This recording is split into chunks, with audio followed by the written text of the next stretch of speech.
Hi, my name's Sean. Today we're going to be doing a demo of a new unit trailer. That way, you can walk through, see all the different features of an RV. I'll kind of cover from leveling to, everything on the RV that you need to know if you were buying a new unit. So here we go. First thing you want to do when you get to a campground, wherever you're staying, you want to get your unit level and in the spot that you want it to be. So to do that, there's a couple different ways as far as leveling goes. First, get yourself, approximately where you want to be, where your slides can come out without, interfering with anything. Once you have your trailer positioned, you're going to get your left to right level, which is going to involve some blocks, whether you have, wood with you or you have purchased leveling blocks of your own. You're going to put them under your tires, get your left to right level. Once you have that situated, you'll use your tongue jack. You'll lower and raise that until you get to where you need to be. A lot of times what we use is a 4-foot level in both directions on the trailer to figure that out. Otherwise you can, choose to install little bubble levels, but I would prefer, a 4-foot level to get as accurate as possible. Now, the leveling I just described is going to be if you have stabilizers on your trailer, if you have manual or electronic stabilizers. And right down here at each 4 corners of the trailer is where you're generally going to have something like that. This trailer is actually equipped with electronic leveling. The electronic leveling, and on fifth wheels, a lot of times there's hydraulic leveling. They are actually able to support the weight of the trailer and will lift your tongue jack off the ground, and will get the trailer level as needed without blocks under the tires or under anywhere else. It's important to know what you have. Stabilizer in the name signifies that it is there to simply stabilize. It will not support the weight. You do not want to put too much weight on, or you will risk breaking those legs. If it is LCI's electronic leveling or hydraulic leveling, you are able to use those options to level the unit without anything else. So be mindful of that. Whatever you have, you want to know what your trailer has before you go trying to level. Once you're level, then you're going to open your slides. Any leveling that you do needs to be done before slides are out. That can mess with the calibration of electronic or hydraulic leveling, or just the trailer leveling itself manually. So once that's done, open your slides. You want to do a visual inspection around the trailer and on the interior of the trailer. You want to make sure everything's clear, no trees, obstructions of any sort. If you have stuff stored around slides inside, you want to make sure that's clear, because once you start operating these slides, they will not stop. You just want to make sure that no damage happens on your trip, that you have a nice, safe, happy trip, and nothing gets broken. They do not sense pressure. They will continue to go in or out as long as you press that button.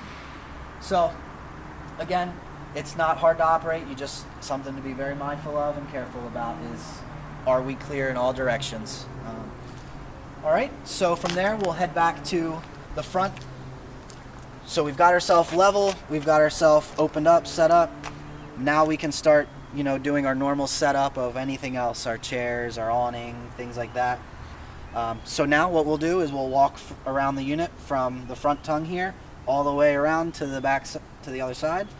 And once we're done that, we'll head inside to see what we've got in there as well.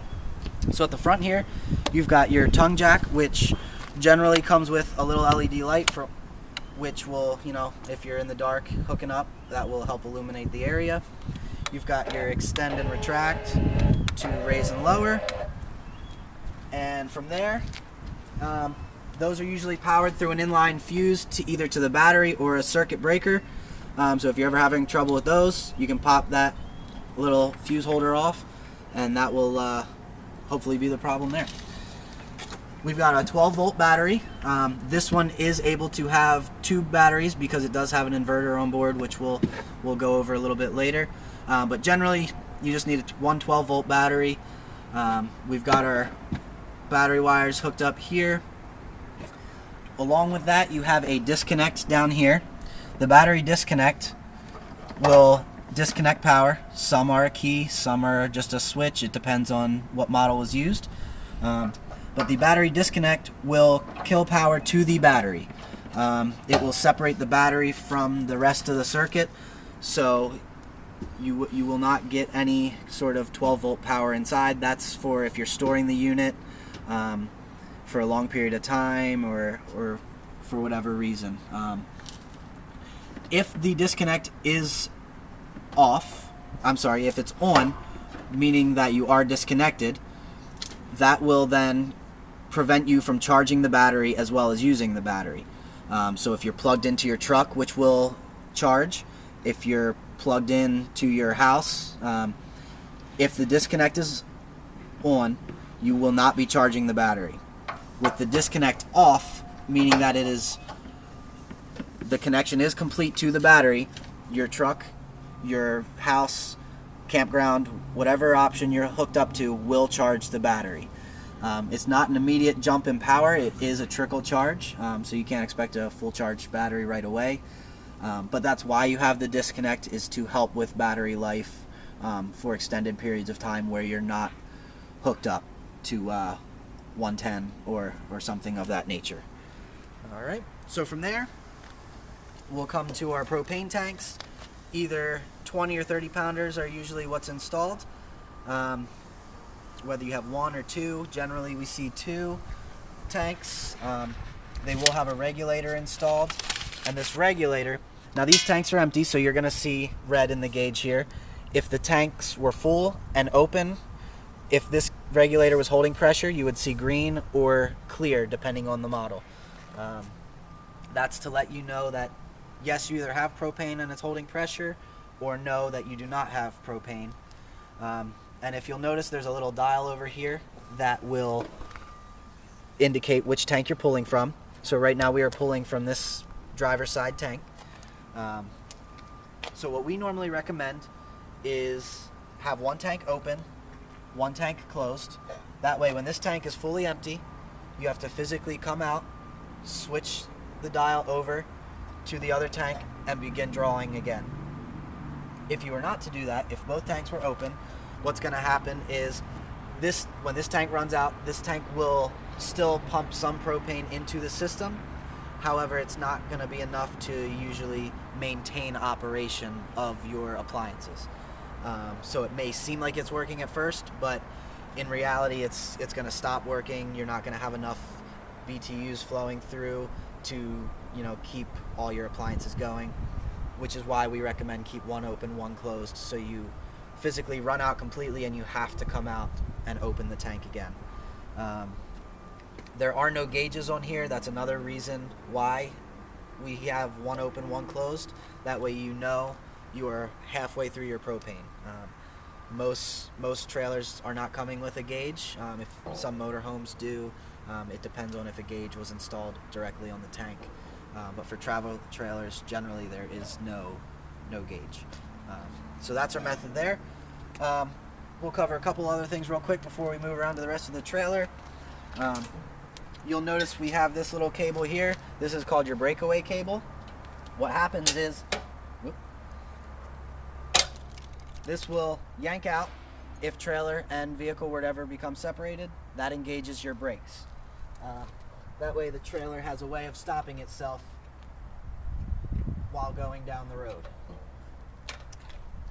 Alright. Our 7-way cable here, this is what's going to operate your running lights, brakes, turn signals, you name it on the trailer. So keeping this maintained and your 7-way harness on your truck, keeping them clean is a very good thing. That way your connection stays good, your running lights, everything always continues to work. Alright, and let's see, your chains. The other thing you want to do, these are another safety feature. You want to cross them and hook them up to the tow vehicle. The reason you cross them, again, is as a safety feature, if trailer and ball were to separate a little bit, that would catch the trailer to keep it from falling and digging down into the asphalt. And as for the front area right now, I think that's about it. So we'll start to head around the side and cover all those items.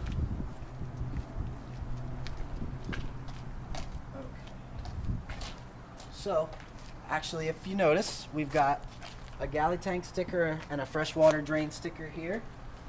We've got a gray tank 2 sticker here. And then right under here, we've got our gray and black tank valves.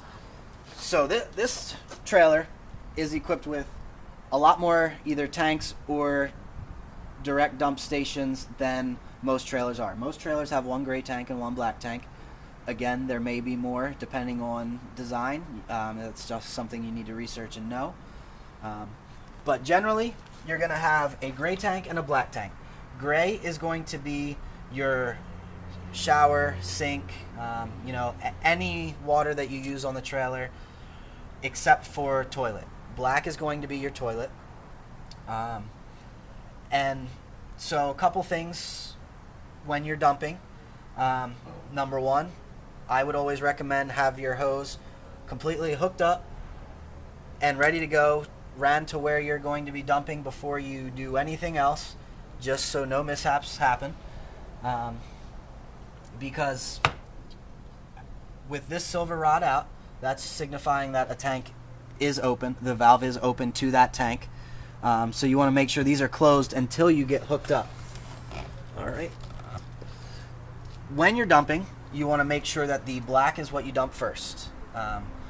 Get your black tank out, get all that out of there, because what you're going to do after that is open up your gray, and that will help flush the lines. That will flush all the plumbing, your sewage line that you have hooked up. That will drain everything, and it kind of helps to clean everything up after you dump your black tank. It'll help prevent odors and things like that building up. So dumping black first, gray second. Now sometimes we get the question of, can you leave your tanks open? With the gray, yes, you can leave that open. However, we usually would recommend at least closing that the night before you leave your trip. That way you store some water into that tank for your final dump that final day. Because again, you'll open your black, dump that, open your gray, and dump that. With the black tank, you never want to leave that open to drain. You want to leave that closed. That way all liquid waste is available to dissolve any solid waste. It kind of breaks down into one fluid. That way it comes out of the tank easier. Very important, chemicals are a big thing. Little pods, they're just little packets about the size of Tide Pods that you can drop down into the tank to kill odors. Very important to use. That'll help clean the sidewalls of the tank, maintain the life of the tank. Your sensors in the tank that tell you how full the tank is, those chemicals will help to clean those and maintain the life of those, so you get a proper reading when you're trying to figure out how full your tank is. So again, black first, gray second. Really recommend keeping them closed until you're ready to do your final dump. All right. Along with the black tank, in our water hookup station here, we have a black tank flush. Some units are equipped with them, some are not. There are methods to clean your tank, one of them being chemicals if you don't have a black tank flush. But if you do, what that is you hook up a hose separate from your drinking water hose. You'll hook up to your black tank flush. With the black tank valve open, you turn water on, and with your hose hooked up, that will push water into the tank, and there's a little fixture in there that will spritz high pressure water onto the sidewalls of the tank to help break down any debris, clean up the sides of the tank. It'll help flush everything out of there. Now what some people like to do is have a clear connector where they hook up to dump. That way, as they're using the black tank flush, they can see the water until it comes out clear. That way they know their tank is clean. So that's a very good feature for maintaining the life of your black tank. Since we're in here already, we'll talk about the other water hookups. Your city connection, that's going to be if you're at a campground somewhere that does have city water, you'll hook your hose up right to that. Again, it's a different hose than what you use for your black tank flush, just for sanitary reasons. when you hook up to this, you really want to have a water pressure regulator, which will bring down the pressure of the campgrounds to about 40 to 50 psi, which is what these are meant to handle. If you don't have one, you're looking at possible leaks because the pressure of the campground is usually higher than what the trailers can handle. So you want to make sure you have a water pressure regulator between here and the hose to kind of help that out. The city water puts water to all the lines, so you'll be able to use your sinks, shower, toilet, all of those features. This knob here is a valve that switches from your city water, and if I turn it this way, is going to be our winterized mode. Not all trailers have this. Some have other different winterized modes. Some you actually have to find the water pump directly to winterize the unit. It depends on the layout, the design, how they did it. But for this model, we're in winterized mode here, and so we're going to hook up to our city water. We're going to be in winterized mode. We're going to turn our pump on because the pump has to be on for this to work as well, and the pump will begin to draw antifreeze from your jugs out here to feed through all the lines to help winterize your coach. All right, so we'll turn that back to city connection for now, and that's that. Since we're covering water, we'll move right to our water heater for now. So your water heater, this one is going to be either gas or electric. Again, something that you should look into and figure out before you start to use it, just so you know what your options are. Over here we have a direct spark ignition, so this will light itself from the outside. There are still a couple out there that you have to light by hand out at the water heater, but most of the time you're looking at a DSI water heater. So as long as your propane's filled, flowing properly, this will create a spark when you turn it on from the inside at the control panel, and that will light your flame and get your water heater going. You also have an electric element out here. So to operate that, you're going to have to be plugged into 110 of some sort. Campground, house, wherever you are, you'll have to be plugged into that. It will not operate on the 12 volt. You've got your on switch, which, let me get that tape out of the way so you can see. On-off switch to turn the element on and off. All right.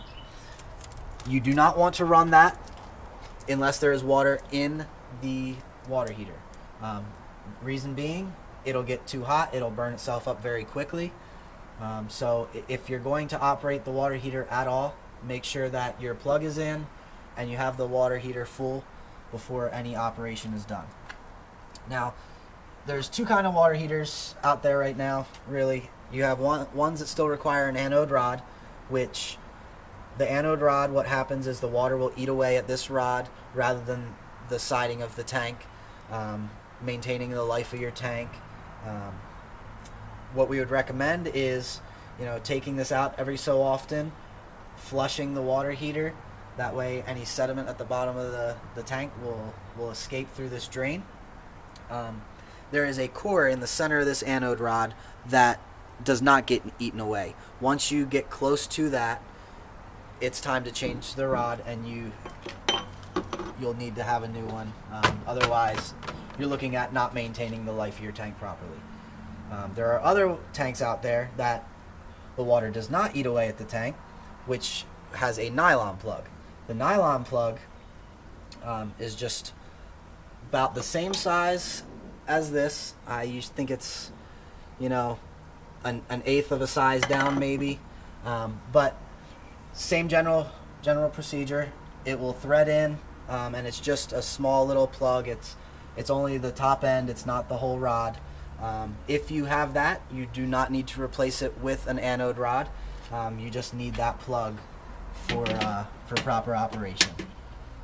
All right. Let's see. So most RVs, will come with an outside shower. It's just your basic shower head with a hot and cold. Some are equipped with quick disconnects, which is just a little circle cut out on the side of the trailer with a quick disconnect port for a curled hose or whatever hose they provide to be a quick disconnect port. All right. Underneath here, we've got our cable satellite hookup. This is our input, so if you're at a campground somewhere that provides their own cable, you take your coax from there to your trailer, and that will supply it to the rest of the trailer, to all your TVs and everything inside the trailer. All right, we've got our 50 amp hookup here. You're generally going to have a 30 or a 50 amp. This trailer being 50 amp because it's got 2 air conditioners. 30 amp, is usually for the trailers with 1 air conditioner. Very important to know what kind of hookup you have. That way you purchase the right adapters for hooking up to at home to charge your battery, or at a campsite. A lot of campsites, I believe, do have 30 and 50, but it's something that you need to look into before you go somewhere to make sure you know what you have. Furrion and some of the other brands have an indicator light to show that your 110 is entering the unit. And a lot of times on the power cord itself, they have those as well. But again, just important to know what you have so you know which adapters to buy. And really the primary difference there is going to be to signify, am I operating more than 1 air conditioner in the unit. All right. So let's see. From there, we're gonna head around.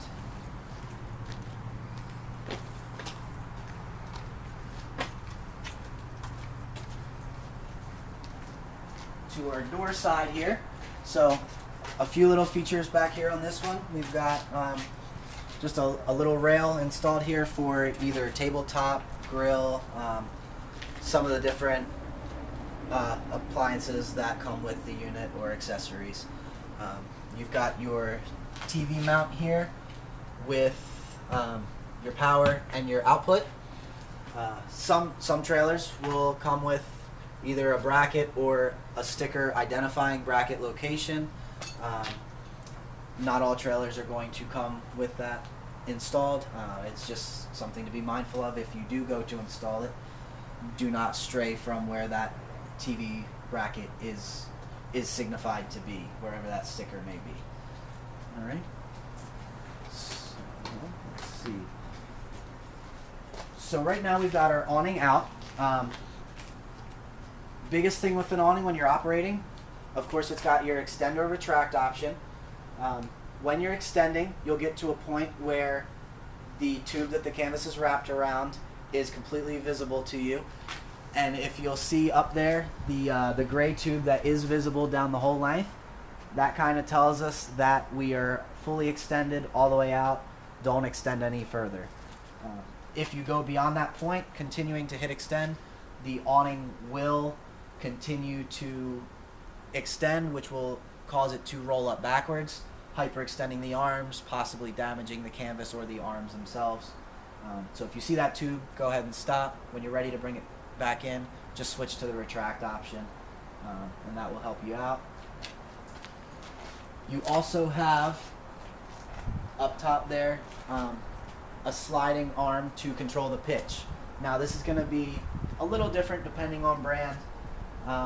They've each got their own style of this, but the idea is the same. You can change the pitch of one side of the awning to let one side tilt down, water drains off, and that way your awning canvas is not gonna cave in or bend an arm, things like that.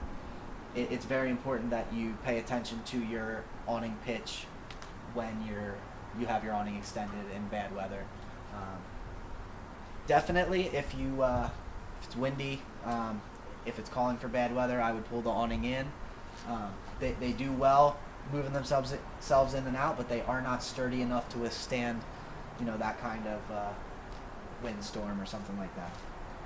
All right. On the sidewall here, we've got a freshwater tank, freshwater fill to our freshwater tank, excuse me.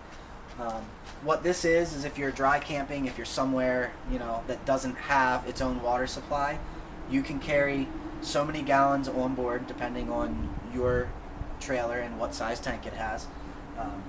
This water that you store, when you're ready to use it, you have a water pump switch, one being outside by the city water connection, or inside there's a switch as well.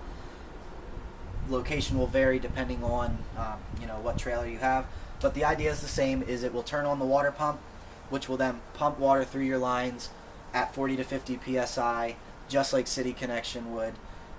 But you don't need someone's water supply. You have it on board, and that will then go through all your lines. So you can use your sink, showers, all of your water appliances as you would if you were at a campground. All right.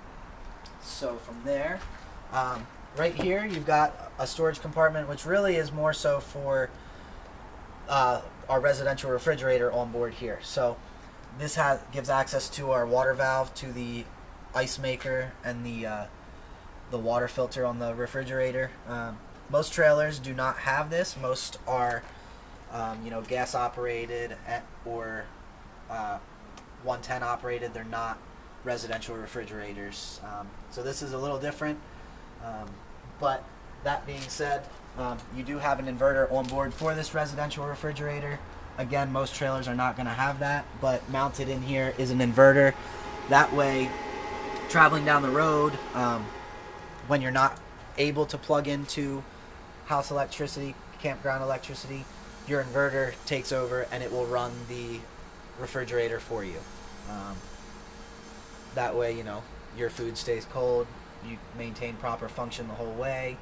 The inverter will take your 12 volt and transform it into 110 to let that refrigerator run. If your inverter is not on, then your refrigerator will not run unless you are plugged into 110. So just bear that in mind. And then the last thing in here, we'll talk about our electric leveling. This is LCI's touch panel for electronic leveling. You've got your power button to turn on, and then you've got your auto level. You can control your front, rear, left, and right individually depending on what you need to do. If you're manually leveling the unit, your auto retract feature. So this is where you'll level your unit like we were talking about earlier. You'll come here once you get yourself, again, on leveling systems, you need to be mostly level before beginning to level. If you're too far out of whack, they will not level properly regardless. So you need to have yourself mostly level with your front tongue high. That way it will go through the proper procedures of its cycle correctly. And from there, it'll kind of do its thing. It'll level itself out. It has an auto hitch height feature, which I want to talk about. The auto hitch height feature will basically take the trailer back to just above ball height where you originally unhooked. It does not. It has a one-time memory. It does not remember that every single time. And if you adjust at any point during your trip, it will not have that memory for auto hitch height when you go back to it. All right, so that about covers it outside. So now we'll work our way inside and cover everything inside the trailer from here.